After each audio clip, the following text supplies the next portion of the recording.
Assalamualaikum warahmatullahi wabarakatuh. Hai sahabat beriman, apa kabar?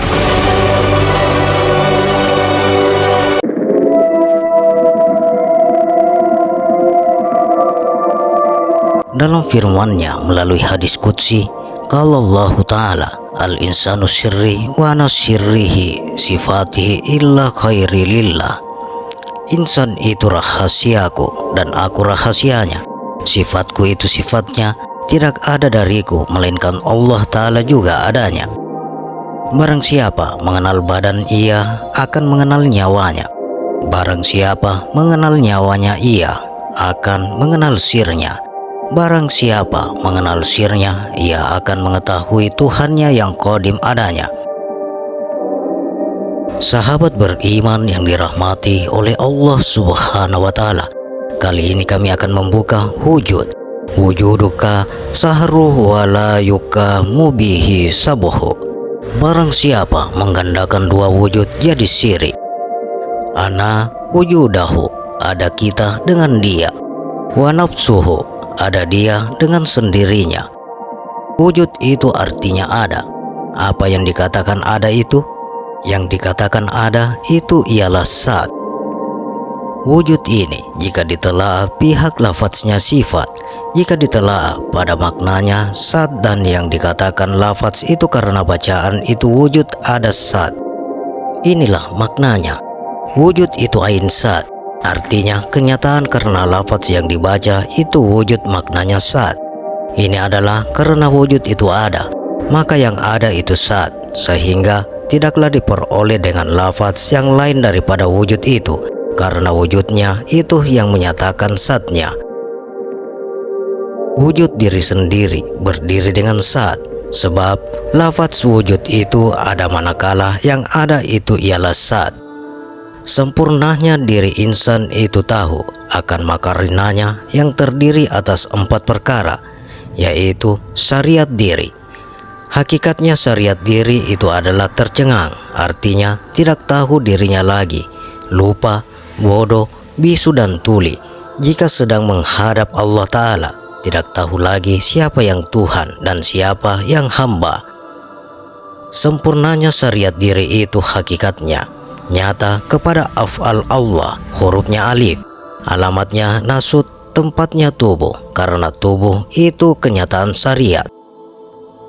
Tarikat diri, hakikatnya tarikat diri itu adalah berkata-kata, artinya karena di dalam ucapannya itu tidak akan menyebut dirinya atau asmanya atau namanya, yaitu berkata hamba itu dengan Allah. Kalam yang diucapkan oleh diri itu adalah kalamullah. Sempurnanya tarikat diri itu hakikatnya nyata kepada asma Allah, hurufnya lam awal, alamatnya malakut, tempatnya hati, karena hati itu kenyataan tarikat. Hakikat diri itu adalah tidak ingat yang lain tatkala berbuat melainkan hanya Allah semata. Sempurnanya hakikat diri itu hakikatnya nyata kepada sifat Allah, hurufnya lam akhir, alamatnya jabarut, tempatnya nyawa, karena nyawa itu kenyataan hakikat. Sifat diri hakikatnya adalah sudah berganti wujud hamba dengan Tuhannya. Sempurnanya ma'rifat diri itu hakikatnya nyata kepada zat Allah, hurufnya ha, alamnya lahut, tempatnya rohani, karena rohani itu kenyataan ma'rifat. Inilah yang menyatakan sempurnanya diri itu. Tubuh jasmania kita dijadikan oleh Allah Ta'ala atas 4 perkara, yaitu api, angin, air, dan tanah. Tanah itu pada syariat Allah, hurufnya dal, nyatanya pada kaki kita. Air itu pada tarikat Allah, hurufnya mim, nyatanya pada pusat kita. Angin itu pada hakikatnya Allah, hurufnya ha, nyatanya pada dada kita. Api itu pada ma'rifat Allah, hurufnya mim awal, nyatanya pada kepala atau arsy kita. Jadi diri insan itu membentuk huruf Ahmad atau Muhammad. Saripati api, angin, air, dan tanah atau bumi ini menjadi 4 macam nur darah. Alif sama dengan nur darah merah dari saripati api adanya pada daging, membesarkan dagingnya bayi. Hawanya keluar melalui telinga hingga bisa mendengar, atau ruhus sama dengan rasa pendengaran. Lam sama dengan nur darah kuning dari saripati angin adanya pada sumsum, membesarkan sumsum bayi. Hawanya keluar melalui hidung hingga bisa mencium dan merasa, atau ruhun nafasi sama dengan rasa penciuman. Lam sama dengan nur darah putih dari saripati air adanya pada tulang, membesarkan tulang bayi. Hawanya keluar melalui mata hingga bisa melihat, atau ruhul basar sama dengan rasa penglihatan. Ha sama dengan nur darah hitam dari saripati bumi adanya pada kulit, membesarkan kulit bayi. Hawanya keluar melalui lidah atau mulut hingga bisa berbicara, atau ruhul kalami sama dengan rasa perkataan. Diproses melalui ilmu bertemu dengan 5 nur darah bening. Sifat fitrah ruh berubah sifat menjadi ruh ketika kontak dengan alam dunia, itulah adanya nyawa. Nyawa adalah darah, ada di bawah kulit di atas permukaan daging. Adanya nafas adalah adanya hidup. Adanya hidup adalah karena adanya zat dan sifat. Nyawa kita dijadikan Allah Ta'ala atas 4 perkara, yaitu wujud, nur ilmu, nur suhud. Tubuh kita dijadikan Allah Ta'ala atas 4 perkara, yaitu wadi, madi, mani, manikam. Wadi asalnya dari api menjadi daging. Madi asalnya dari angin menjadi sumsum. Mani asalnya dari air menjadi tulang. Manikam asalnya dari tanah atau bumi menjadi kulit. Tanamkanlah keyakinan dalam hati bahwa tidak ada yang mewujud kecuali Allah. Kemudian pandanglah wujud seluruh isi alam semesta ini sebagai penampakan wujudnya. Selanjutnya, tanamkan keyakinan tersebut dengan cara memandang bahwa semua perbuatan makhluk fana dalam perbuatan Allah, termasuk nama, sifat, dan zat makhluk, sebuah fana dan kembali pada wujud Allah. Orang yang telah berhasil memiliki keyakinan tersebut, tidak akan ada lagi yang tertinggal dari makhluk kecuali hanya khayalan dan wah semata. Dan keyakinan seperti itu akan menghantar seseorang sampai pada kesadaran bahwa seluruh perbuatan dan berbagai peristiwa yang terjadi di alam semesta ini merupakan perbuatan-perbuatan dan wujud Allah. Ibaratnya, seorang hamba adalah sehelai benang yang tak berdaya karena terombang-ambing tertiup angin kian kemari. Demikian pula halnya dengan seluruh asma yang ada di alam ini, semata-mata dilihat sebagai asma Allah. Bahkan seluruh sifatnya pun dilihat sebagai sifat Allah. Demikian pula keseluruhan wujud dilihat sebagai wujud Allah. Maka pada saat seperti itu, tenggelamlah, bukan banyak, menjadi satu dalam laut Ahdiyah atau keesaan Allah. Orang yang telah masuk ke wilayah Ahdiyah tidak akan berharap dirinya terbebas dari mabuk di tengah gelombang samudra ilahi, karena orang tersebut telah merasakan nikmatnya khamar kebenaran sehingga tidak lagi ingin siuman dari mabuk cinta kepada Allah. Pada saat seseorang telah mabuk berat seperti itu, sesungguhnya orang tersebut telah berhasil menggapai makam fana fillah. Artinya, semua wujud menjadi binasa atau hilang ke dalam wujud Allah. Dan orang-orang telah fana akan memperoleh kehormatan yang amat besar berupa makom baka Allah, yang akan dapat menyempurnakan dirinya menjadi insan kamil. Karena orang yang belum mencapai makom baka belum sempurna derajatnya. Makom baka Allah adalah anugerah yang diberikan Allah Subhanahu wa Ta'ala kepada hamba-hambanya yang istiqomah dalam penyaksian atau syuhud dan memandang bahwa hakikat alam semesta ini hanyalah khayal dan fata morgana.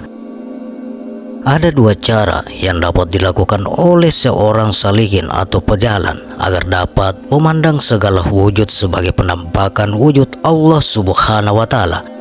Yang pertama, syuhudul kasra fil wahdah, yaitu memandang yang banyak di dalam yang satu. Artinya, pandanglah bahwa wujud sebagai makhluk hanya dapat berdiri semata-mata karena wujud Allah. Qaim bil wujudillah. Wujud makhluk tidak berdiri sendiri. Sebagai contoh adalah ketika kita melihat sebatang pohon, maka yang kita lihat bahwa pohon itu terdiri dari batang, ranting, daun, dan bagian-bagian lainnya. Padahal kalau kita perhatikan dengan saksama, semua itu dimulai dari satu hal, yaitu biji. Demikian pula dengan alam semesta ini yang berasal dari yang satu, yaitu Allah Subhanahu wa Ta'ala. Yang kedua adalah syuhudul wahda fil kasrah, yaitu memandang yang satu di dalam yang banyak. Maksudnya adalah pandanglah bahwa Allah mewujud pada segala partikel wujud atau syaratul wujud. Hal ini bisa kita umpamakan dengan sebuah biji, di mana dari biji akan keluar daun, cabang, pohon, dan bahagian-bahagian lainnya yang merupakan keseluruhan dari pohon. Seperti itu pula lah wujud Allah yang Esa. Darinya lah munculnya alam semesta ini. Renungkanlah sahabatku kedua cara pandangan di atas dengan sauki atau rasa.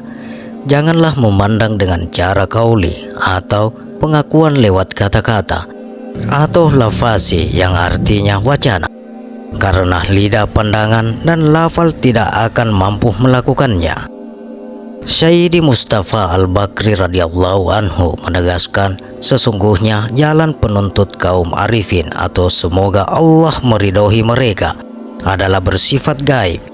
Penuntutannya tidak dapat dicerna oleh panca indera, misalnya lewat mata lahiriah, karena ia berjalan melalui hati, dan itu merupakan hal atau perkara yang gaib. Bagi seorang murid, wajib membenarkan terhadap pengaruh atau kesan yang ditimbulkan astral, sehingga ia akan bersungguh-sungguh dan siap menerima berbagai tantangan dalam ijtihadnya.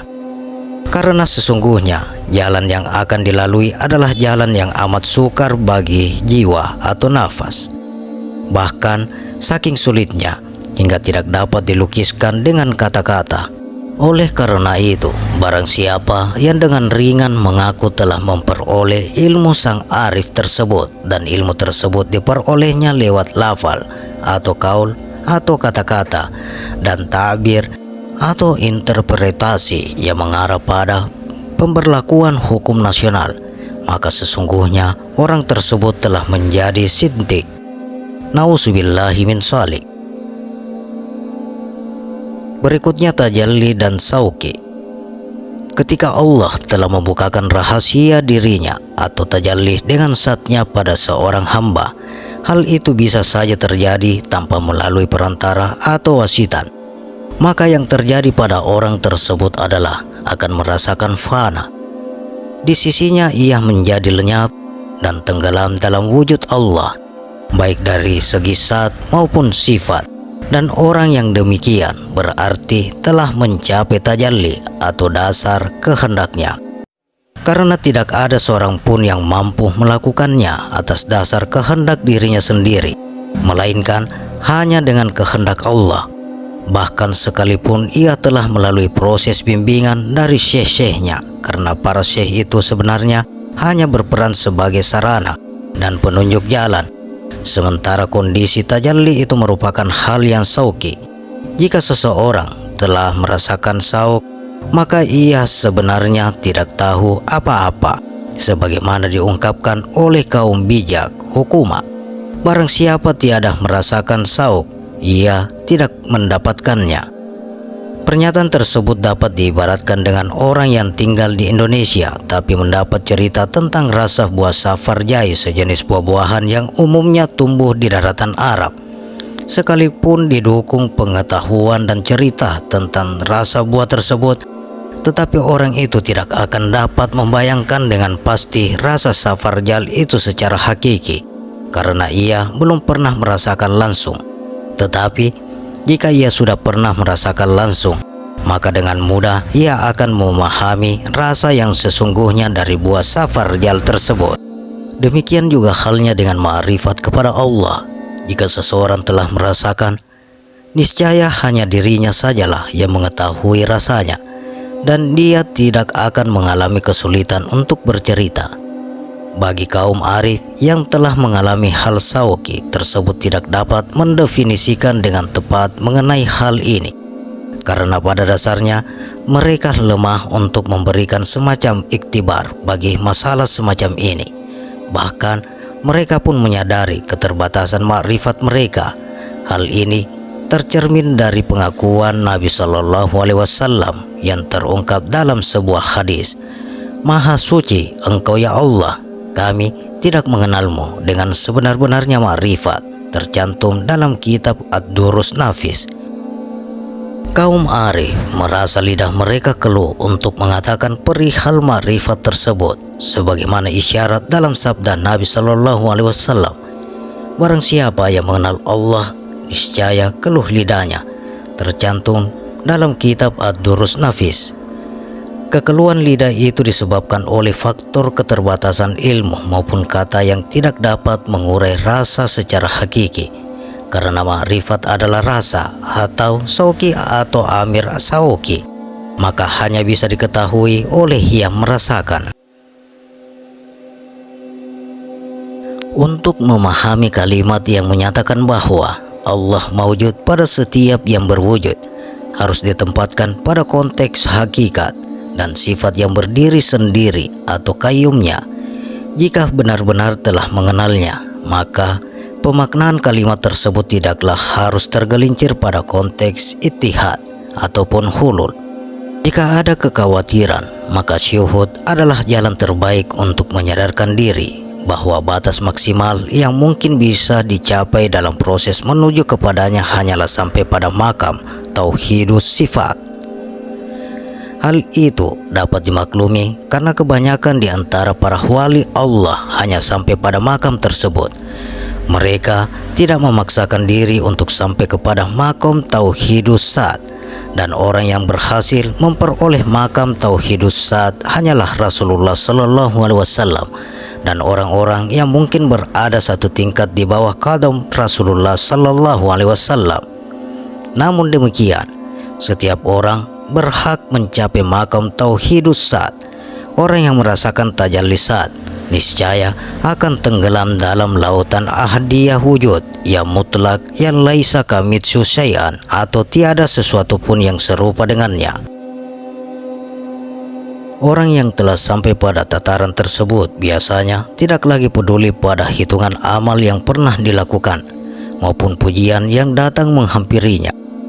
Orang semacam ini juga tidak akan berpaling dari suatu makam ke makam lainnya di luar ijtihadnya, kecuali bila orang itu masih dalam proses ijtihad kemudian mengalami suatu hal yang mengharuskan berpindah kepada makam tertentu. Karena makam seperti itu pencapaiannya bersifat gaib akibat wujud mutlak Allah. Bahkan tak ada seorang pun yang tahu mengapa dirinya bisa sampai pada makam tertentu. Orang yang telah mencapai makam tajalli sat tidak akan merasakan sesuatu lagi, karena tajalli sat telah mengakhiri segalanya, semata-mata fokus pada penyaksian terhadap wujudul haq yang esa. Bahkan akal pun tidak menyisakan tempat bagi pikiran-pikiran lain, karena hanya terbang dengan tajalli nur akibat yang disaksikan. Allah adalah hakikat wujud dalam hidup ini yang meliputi seluruh alam semesta beserta isinya.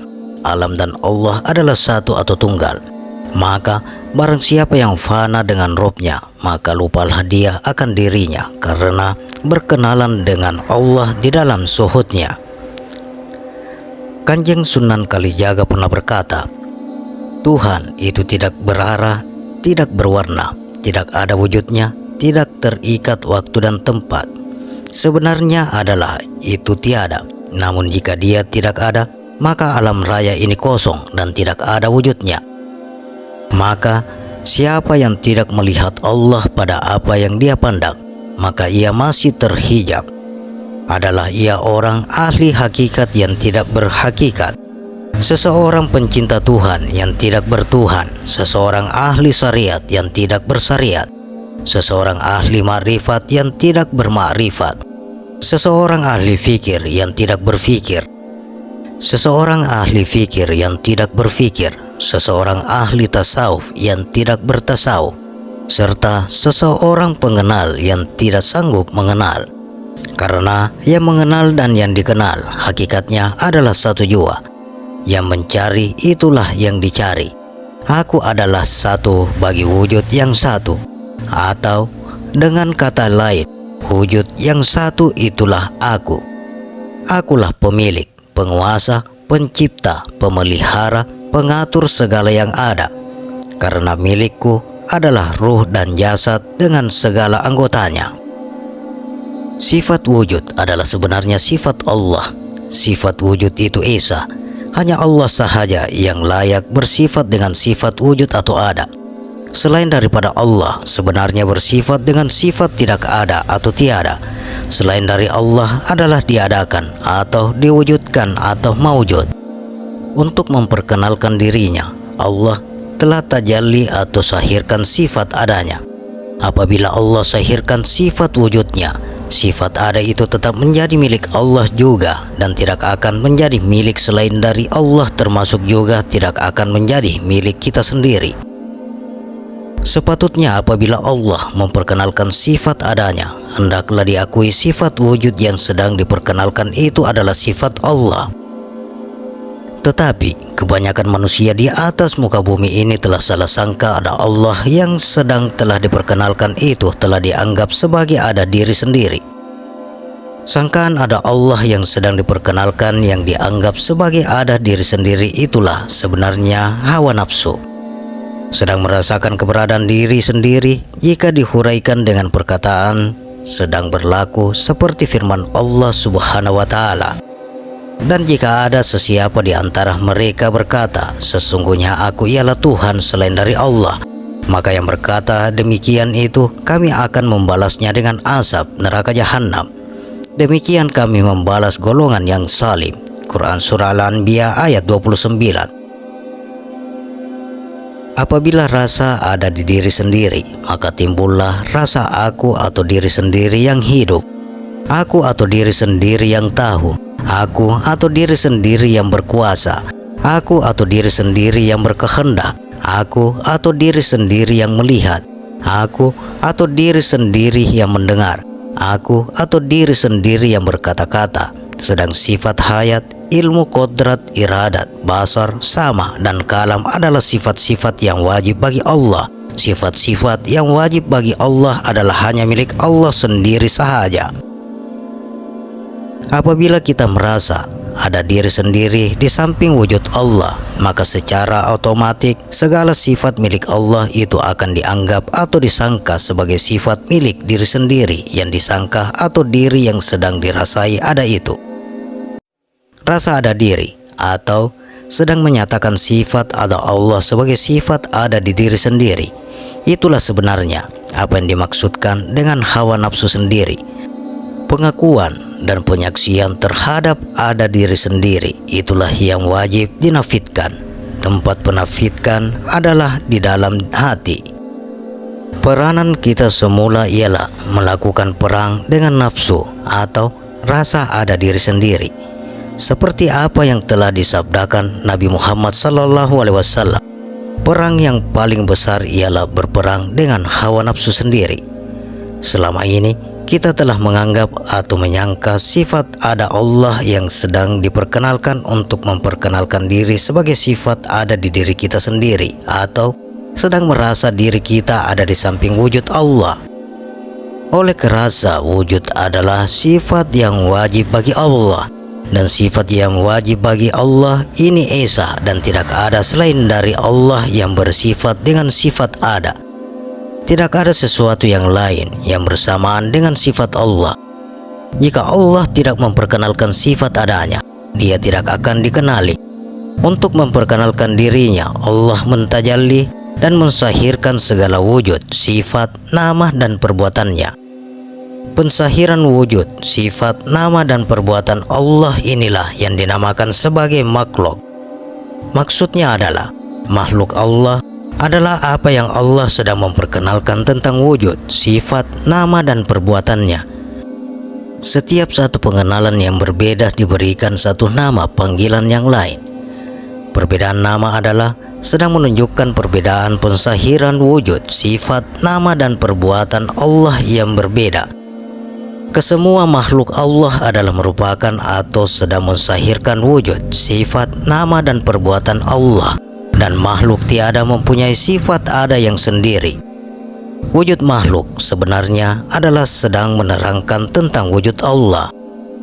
Sebenarnya makhluk tidak mempunyai wujud sendiri. Sesuatu yang tidak mempunyai wujud sendiri adalah sesuatu yang tidak ada. Pada hakikatnya, makhluk bukan wujud, tapi diwujudkan. Yang ada wujud sendiri atau yang ada dengan sendiri sahaja yang bersifat dengan sifat ada, yaitu Allah. Selain dari Allah bersifat dengan sifat tiada. Sifat ada yang terlihat, sifat ada yang terasa, sifat ada yang sedang dijawai adalah sifat ada Allah yang sedang diperkenalkan. Selama ini kita telah salah sangka wujud Allah telah dianggap atau disangka sebagai wujud diri sendiri dan sebagai wujud selain dari Allah. Asy-Syaikh Al-Arif Billah Al-Imam Sayyidina Abdul Razak Al-Kashari Qadasallahu sirrahu berkata, wajah sebenarnya satu atau wahdah, tetapi jika engkau perbanyak cermin ia akan menjadi banyak. Yang ada hanya satu, yang banyak itu tidak ada yang kelihatan. Banyak dengan panca indera adalah ilusi. Maksudnya adalah segala makhluk dan yang dijadikan tergantung pada wujud Allah yang wajibal wujud. Hakikat dari wujud itu hanya wahdah, yaitu Allah. Tidak ada wujud melainkan hanya wujud mutlak yang ahadiyah dan wahdiyah. Hakikat wujud itu menandakan zatnya. Ibarat cermin itu adalah segala maujud atau yang dijadikan Allah, yaitu alam dan manusia untuk menyaksikan tajallinya. Adanya alam dan manusia sebagai dalil menandakan adanya Allah ini bagi orang awam. Adanya alam menandakan dalil adanya alam dan manusia ini bagi orang kaswas. Orang awam menyaksikan Allah dengan akal rasional. Orang kaswas menyaksikan Allah dengan cahaya tajallinya, bahwa hanya ada Allah sebagai wujud mutlak. Fahamilah, inilah makna wahdatul wujud yang muwahhid, yaitu hanya ada Allah sebagai wajibul wujud mutlak. Alam dan manusia ini ibarat cermin sebagai tajalli atau madhar dari sifatnya. Sedangkan wahdatul wujud mulhid atau sesat, bersatu manusia dan alam dengan Allah atau hulul, dan Allah bertempat kemudian menyatu ke dalam diri manusia. Manusia menjadi Allah atau hulul, Allah menjadi manusia atau ittihad.